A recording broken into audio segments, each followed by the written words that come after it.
Welcome to Biz Lounge, where we'll give you a peek into the minds and souls of some of the greatest business leaders. On today's show, we'll take a look at a company that has a 140-year-old legacy in the country, a firm that's had a reputation for providing quality professional services in India, took a hit during the time of the Satyam fraud, but today has picked up the pieces and moved forward. We're talking about PricewaterhouseCoopers in India, and Deepak Kapoor, the chairman of the organization, is with us today. Deepak, thanks for being on the show. Thanks for having me over. Before we begin our chat, here's a look at how the company got its start here in the country over a century ago.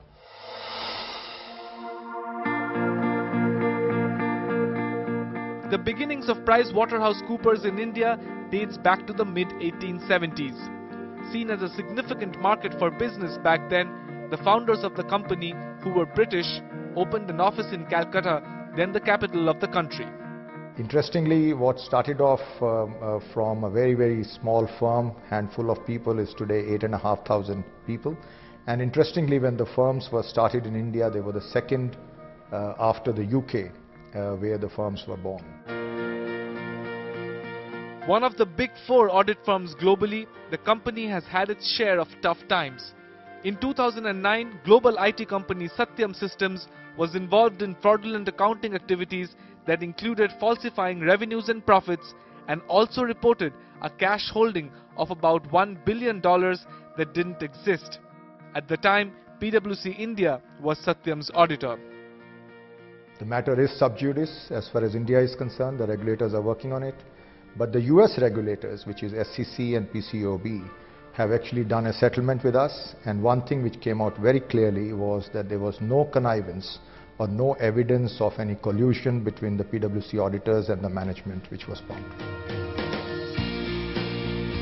Today, PwC India is picking up the pieces as it focuses on its core competencies of audit, tax and advisory services in an array of sectors from healthcare to telecom, as it continues to build on its rich history.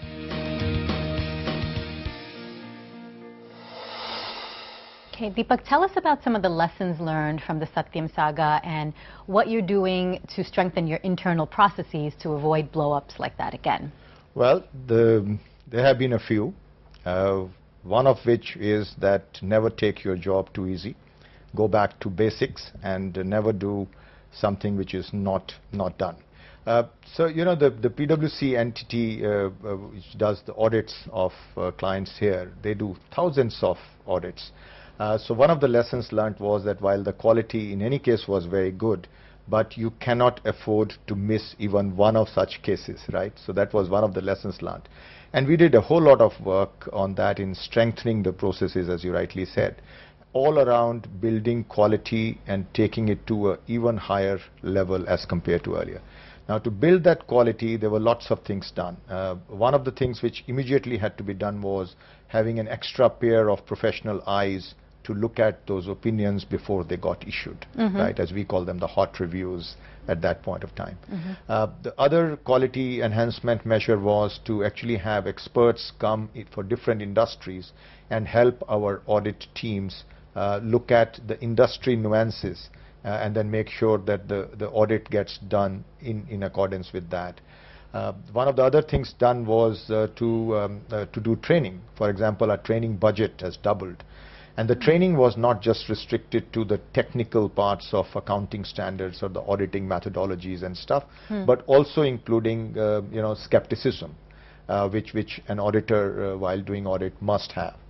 Tell us where you think the professional services industry is headed and where you think the next wave of talent and growth will come from. Well, professional services firms working in a way is intrinsic to how the corporate world grows, normally speaking. But I guess smarter organizations, the smarter professional services organizations will have to find those services which they can offer as solutions to the clients in the times when the corporate world is not doing so well. Because you see, what happens is when the corporate world is not doing so well, then the consulting expense or the tax consulting expense becomes a discretionary expense. And they don't necessarily want to invest in that. Which is why it is important to work smartly and make sure that you offer them solutions which they need at that point of time. And so long as you can do that, I think those ups and downs in a professional services firm's growth can be controlled to a great extent. And moving on, we want to get your thoughts on some of the issues that are impacting the economy today. So we'll start by getting your take on what you think the next sunrise sector in India is going to be. Well, first of all, I think, unlike many people who think that the Indian economy is not doing well, I believe at 5 to 6% economy is doing pretty well if you look around the globe and see how the other economies are doing. But talking of Sunrise One, I believe that you know, the real estate, the infrastructure are going to continue to do well. You may be surprised with the education sector, which I believe is likely to do very well. Telecom, depending on how the regulations go and the decisions go, may also be a surprise sector.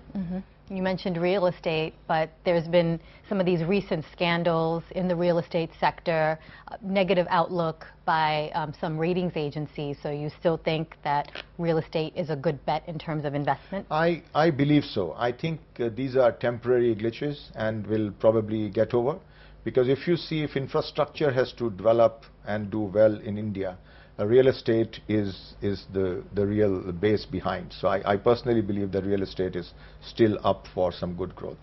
And would you say Indian companies are turning truly multinational in the way they do business? Oh, absolutely, absolutely. Now we have had so many examples of Indian corporates, not just from the big metros, but even from the tier 2 towns, to call it so, actually coming up, becoming a large national companies and eventually being taken to international you know, arena and doing very well. Now it could be either because the assets in today's global economy are available cheaply, or just that they are smart enough to spot those good assets. But I think they are going multinational and very fast. Interesting insights, Deepak. We'll have to take a break here, but stay with us for more with PwC's Deepak Kapoor.